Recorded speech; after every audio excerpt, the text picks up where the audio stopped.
Selamat berjumpa kembali Bapak Ibu, saudari-saudara, umat beriman terkasih dalam Tuhan. Selamat memasuki hari Selasa 29 Maret 2022.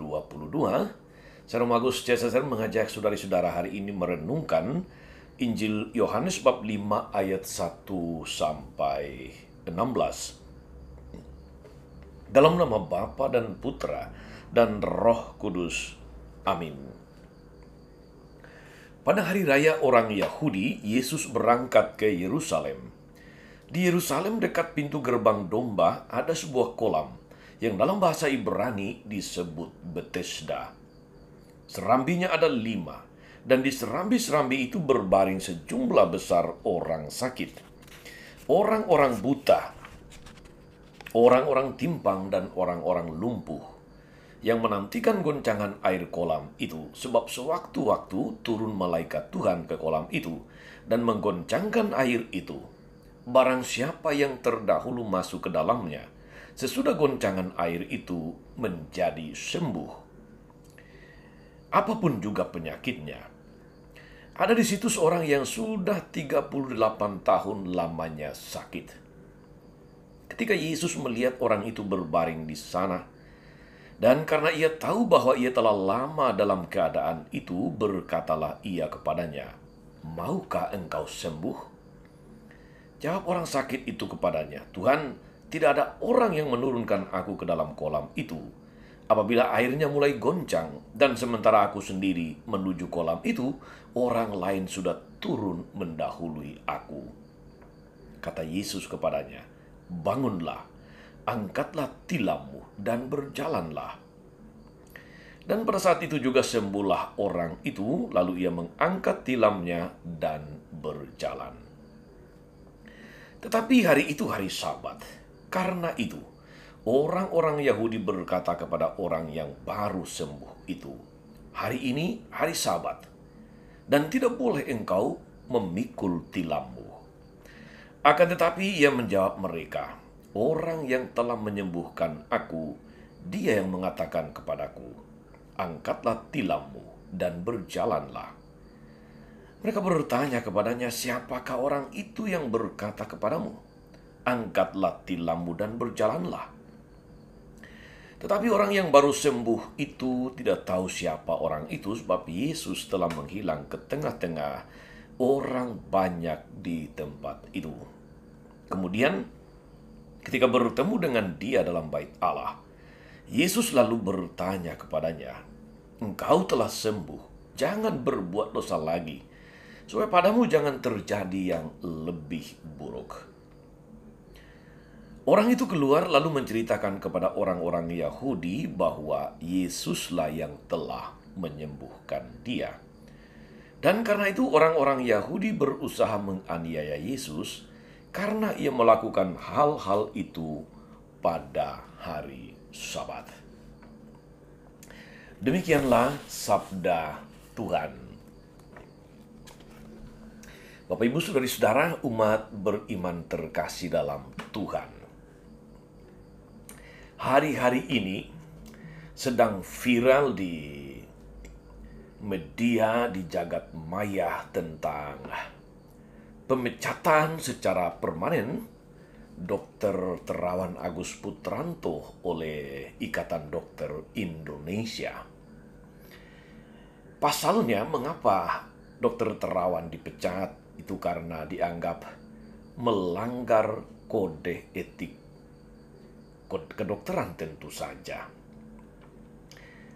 Apa artinya melanggar kode etik kedokteran dalam kasus Terawan? Sejauh yang saya baca, yang saya dengar, oleh karena metode cuci otak atau DSA Dr. Terawan dianggap belum dibuktikan lewat kajian ilmiah, lewat katakanlah percobaan-percobaan menurut prosedur-prosedur yang harus ditempuh di dunia kedokteran dan harus dipublikasikan dalam jurnal ilmiah. Tentang hal ini hanya para dokter dan dunia kedokteran yang tahu. Tetapi bagi saya begini, Bapak Ibu Saudari-saudara. Ketika saya membaca Injil tadi, saya teringat akan dokter terawan ini. Memang metode cuci otak yang diperkenalkan dan dipraktikkan oleh dokter terawan adalah sebuah metode yang baru, di luar prosedur yang seringkali harus dilewati di dalam dunia medis atau dunia kedokteran. Apakah ini sebuah kesalahan? Apakah ini sebuah pelanggaran kode etik? Ataukah ini sebuah terobosan yang semestinya membawa kabar gembira bagi dunia kesehatan atau dunia kedokteran? Silakan Bapak Ibu Saudari-saudara sendiri membuat penilaian.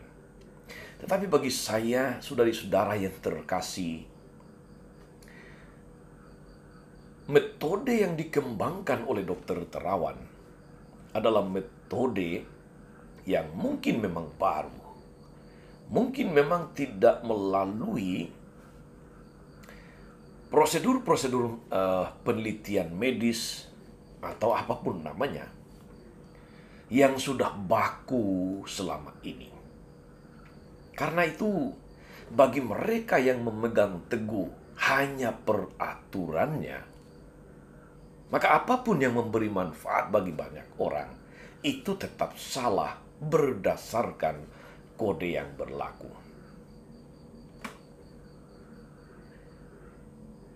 Apa yang dilakukan dokter terawan telah memberi banyak manfaat, telah memberi banyak harapan kepada mereka yang menderita stroke, penyakit-penyakit lain,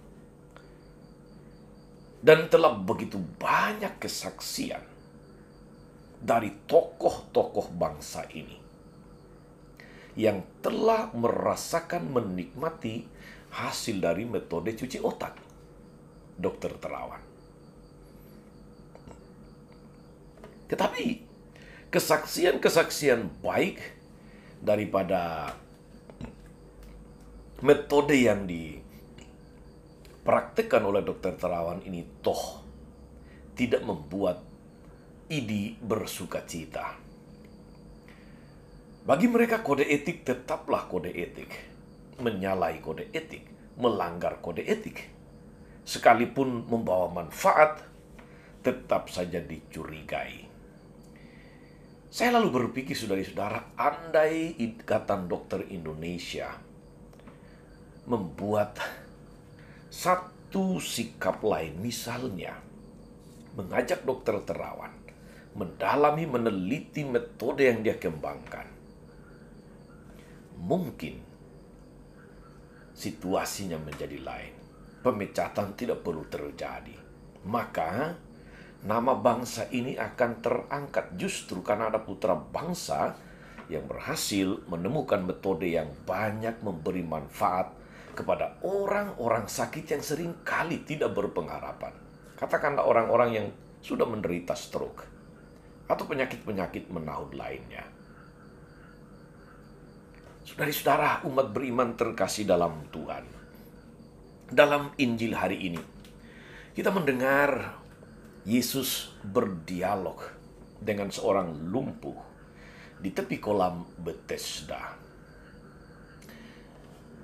Setiap kali malaikat turun dan menggoncangkan air kolam, siapa yang lebih dahulu masuk ke dalamnya, dia akan sembuh apapun penyakitnya. Tapi orang lumpuh ini tidak mungkin pernah menjadi orang pertama, justru karena dia lumpuh. Maka pertanyaan Yesus, maukah engkau sembuh?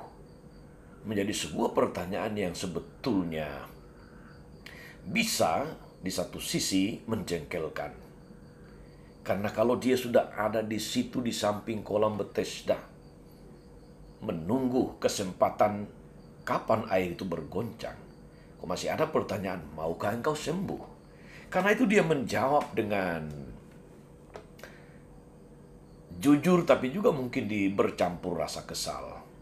Tidak ada orang yang membawa aku ke dalam kolam itu. Mengapa? Karena ada banyak orang sakit lain yang akan mendahului dia untuk sampai ke kolam. Dan mereka yang pertama, merekalah yang akan sembuh. Tapi kemudian kita lihat saudara-saudara, ketika Yesus memerintahkan dia, bangunlah, angkatlah tilammu, dan pulanglah ke rumahmu. Orang itu sembuh. Seketika, diangkatnya tilamnya, lalu kemudian kembali ke rumah. Nah, ketika dia memikul tilamnya untuk kembali, itulah dia berjumpa dengan orang-orang Farisi. Kita tahu, saudara-saudara, orang-orang Farisi ini adalah orang-orang yang sangat taat teguh pada peraturan sampai sekecil-kecilnya. Yang sangat memegang kode etik, katakanlah begitu. Tidak boleh ada yang salah. Karena itu ketika orang lumpuh tadi sudah sembuh dan memikul tilamnya kembali ke rumahnya, bagi mereka itu sebuah kesalahan. Bukannya bersuka cita bahwa orang lumpuh ini sudah sembuh, tapi mereka justru mempersalahkan mengapa dia memikul tilamnya. Ketika pada hari Sabat, seseorang tidak boleh melakukan sebuah pekerjaan. Bayangkan saudara-saudara, memikul tilam saja tidak boleh. Bagi mereka, masalah kecil itu menjadi alasan untuk mempersalahkan orang lumpuh yang sembuh tadi. Engkau tidak boleh memikul tilammu karena ini hari Sabat. Dalam konteks inilah lalu saya kembali lagi kepada kasus Dokter Terawan tadi. Hanya gara-gara prosedur, sebuah aturan atau ketentuan yang tidak diikuti barangkali, maka Ikatan Dokter Indonesia kemudian memberikan keputusan memecat Dokter Terawan dari keanggotaan ID secara permanen. Mengapa tidak bersuka cita atas manfaat yang diterima banyak orang dari metode yang dikembangkan Dokter Terawan? Mengapa tidak bertanya kepada mereka yang sudah merasakan manfaatnya? Mengapa tidak mencari titik temu untuk ikut bersyukur dan mengembangkan apa yang sudah dikembangkan oleh Dokter Terawan? Saudara-saudara, umat beriman yang diberkati Tuhan, bukan maksud saya menyamakan Dokter Terawan dengan Yesus. Itu tidak pernah mungkin sama. Tapi apa yang mereka lakukan yang membawa manfaat bagi banyak orang, meskipun barangkali untuk orang lain, untuk pihak lain itu dianggap sebagai sebuah pelanggaran. Bisa bayangkan saudara-saudara, orang ini sakit 38 tahun, lumpuh. Ada rasa jengkel, rasa kesal tentu saja, kecewa, marah. Kadang-kadang orang yang tidak tahan bisa berusaha bunuh diri. Orang menjadi kehilangan harapan, putus asa. Maka satu-satunya harapan itu ketika dia muncul, dia hadir, maka kesempatan itu diambil.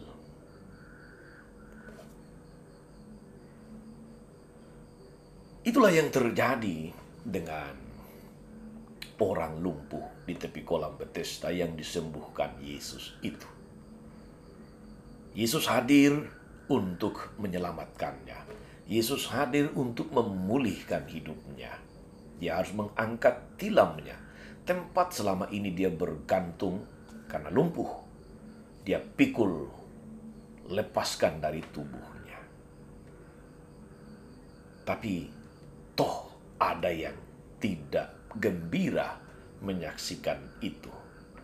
Ada yang tidak ikut bersyukur menyaksikan orang lumpuh sembuh.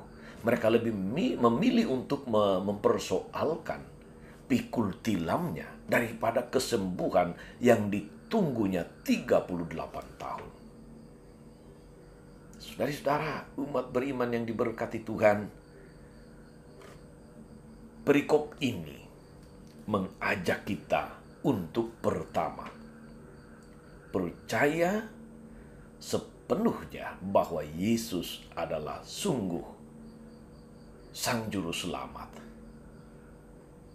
Yang kedua, mari kita ikut bersyukur dan bahkan bila perlu kita ikut menolong orang-orang yang membutuhkan pertolongan kita untuk membawa mereka kepada sebuah situasi yang lebih baik dan bukan malah menambah beban baru bagi mereka dengan mempersoalkan macam-macam hal yang menurut kita hal itu tidak layak. Saudari-saudaraku, umat beriman terkasih dalam Tuhan, mari kita ambil bagian dalam karya-karya Yesus.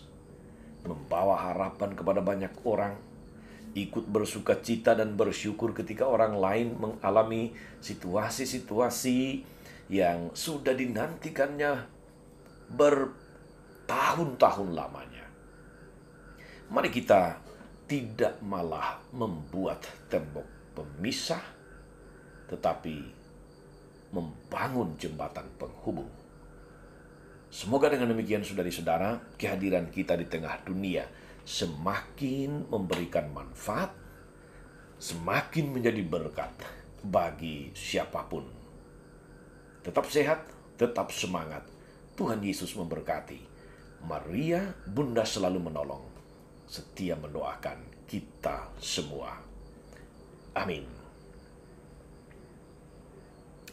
Allah Bapa yang penuh kasih, kami berterima kasih karena Engkau senantiasa peduli, Engkau memahami segala pikiran, harapan, dan cita-cita kami, lebih-lebih dalam situasi-situasi di mana kami sedang mengalami putus asa, kecewa, tidak berpengharapan. Pulihkanlah kelumpuhan iman kami yang seringkali membuat kami menjadi tidak bersyukur atau tidak ikut bersuka cita ketika orang lain mengalami berkat-berkat-Mu. Berkati kami agar sepanjang hari ini hidup kami membawa manfaat bagi banyak orang. Hidup kami senantiasa menjadi berkat bagi mereka yang kami jumpai, mereka yang kami layani. Sebab Engkaulah Tuhan dan pengantara kami sepanjang segala masa. Amin. Saudari-saudara sekalian, berkat Allah turun atas saudari-saudara, atas mereka yang kita doakan atau kita janjikan doa mereka yang sakit dan menderita. Segala rencana, karya, dan pelayanan hari ini, Bapa dan Putra dan Roh Kudus. Amin. Jangan lupa like, subscribe, nyalakan lonceng notifikasinya. Salam 52, Tuhan memberkati.